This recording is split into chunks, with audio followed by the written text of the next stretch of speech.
vez te has preguntado por qué una comida puede parecer deliciosa y otra simplemente no te gusta, aunque tenga los mismos ingredientes? Esto ocurre porque el gusto no es solo saborear, sino un proceso biológico complejo que involucra estructuras anatómicas, células especializadas, nervios y el cerebro. En este video vamos a explicar cómo funciona el sentido del gusto, desde la lengua hasta el cerebro, de manera clara y sencilla. Para comenzar, es importante saber que el gusto no depende únicamente de la lengua. En la cavidad oral existen estructuras que cumplen funciones de defensa y apoyo durante la alimentación.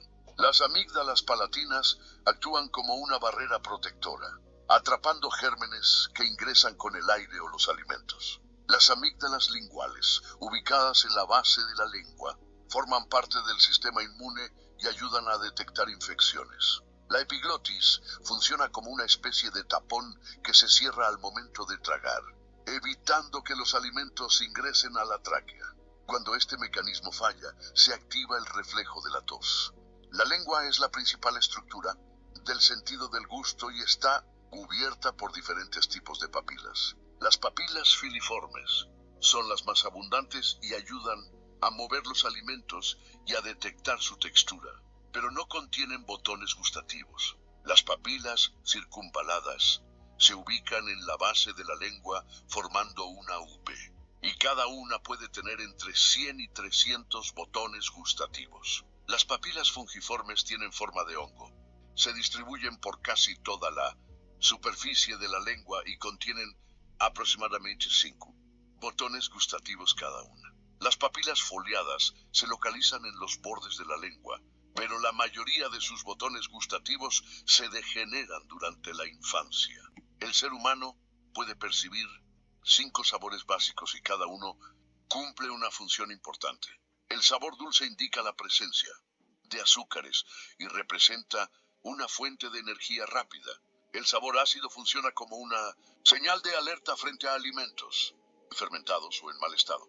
El sabor salado permite detectar sodio, esencial para la función nerviosa y el equilibrio de líquidos. El sabor amargo actúa como un mecanismo de defensa contra sustancias potencialmente tóxicas, aunque en pequeñas cantidades puede resultar estimulante. El sabor umami es el quinto sabor básico y se caracteriza por una sensación profunda y prolongada de sabor sabroso. Este sabor detecta el glutamato y está presente en alimentos como carnes, quesos, tomate y algas. Los sabores que percibimos no aparecen por casualidad, sino que se generan gracias a sustancias químicas específicas presentes en los alimentos. Cada sabor básico se activa por un tipo distinto de estímulo químico, y el cuerpo lo reconoce de manera muy precisa. El sabor agrio o ácido se produce principalmente por la presencia de iones hidrógeno. Por ejemplo, cuando probamos un limón o un vinagre y automáticamente hacemos un gesto raro con la cara, no es exageración, es una reacción directa a la alta concentración de estos iones. Este sabor funciona como una señal de alerta, porque muchas veces indica alimentos fermentados o en mal estado. El sabor salado se genera por sales ionizadas, especialmente por el sodio. Un ejemplo muy claro es cuando probamos una sopa sin sal y decimos que está insípida, pero apenas le agregamos un poco de sal, el sabor cambia por completo.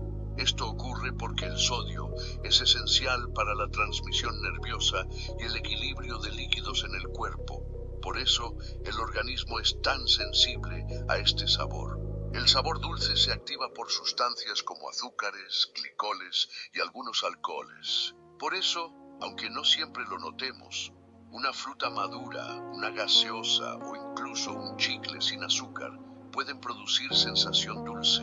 Evolutivamente, este sabor está asociado a una fuente rápida de energía y por eso suele ser el favorito de muchas personas, especialmente cuando estamos cansados o estresados.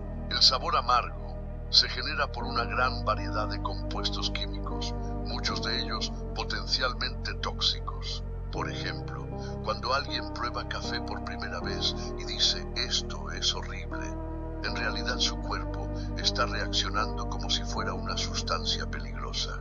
Con el tiempo, aprendemos a tolerar y hasta disfrutar el amargor, como ocurre con el café, el cacao o algunas verduras. El sabor umami se produce principalmente por la presencia de glutamato y otros aminoácidos. Este sabor genera una sensación profunda y prolongada de sabroso, como cuando comemos un caldo bien concentrado o una comida que nos deja satisfechos incluso después de terminarla.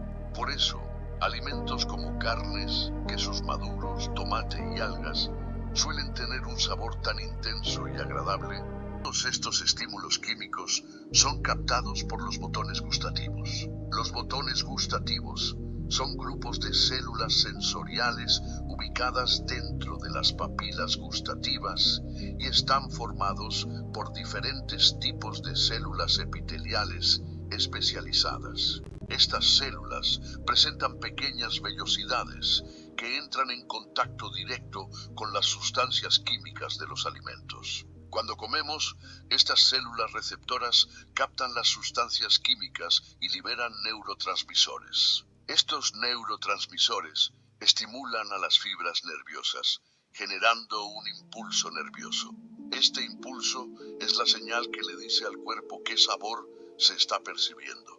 La información gustativa viaja primero hacia el núcleo del tracto solitario, ubicado en el bulbo raquídeo.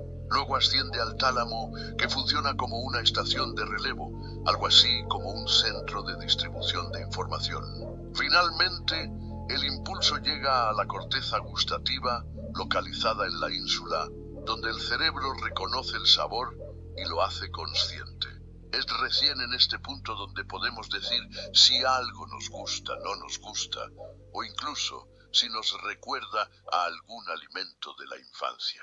Por eso, dos personas pueden probar el mismo plato y tener opiniones completamente distintas. En conclusión, el sentido del gusto no depende solo de la lengua, sino de un complejo sistema que integra sustancias químicas, células especializadas, nervios y el cerebro.